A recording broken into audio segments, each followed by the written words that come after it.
Okay, so now we're going to talk about inheritance. With inheritance, there's a superclass and a subclass, and you might also hear the terms parent and child. There's a class, and you're making another class that's a subclass of it. It's going to inherit the properties of the existing class. Here it says public properties. We're going to see that that's not specifically true. There might be other possibilities. And it'll inherit methods except for the constructor. If you create a new method in the subclass, it's identically named, it will override or shadow. And if you haven't specified that it will override, it's going to shadow instead. What shadow means, it's not something we've talked about, is that both methods are going to exist and the old one can still be referred to. And you do that using the myBase keyword that you may have seen before. So that'll go back to its base class basically. To override a method from the base class, the original method must be declared as overridable and the new method must use the overrides keyword. Otherwise it's going to be shadowing. And there's a link explaining that if you want more detail.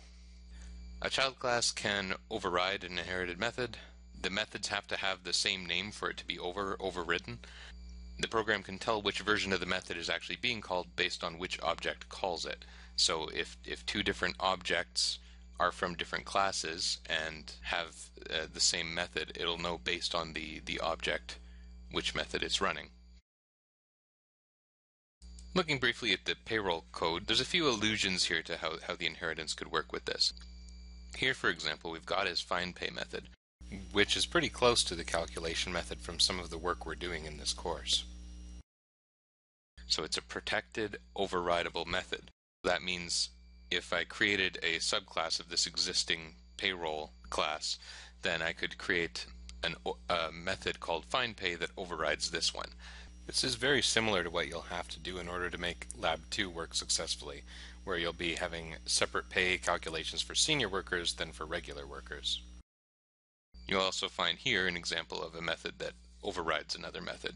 So here it's overriding the toString function. Some of you might have seen this and even perhaps already used it based on the payroll example that's been posted. This is an example of a function that's being overridden.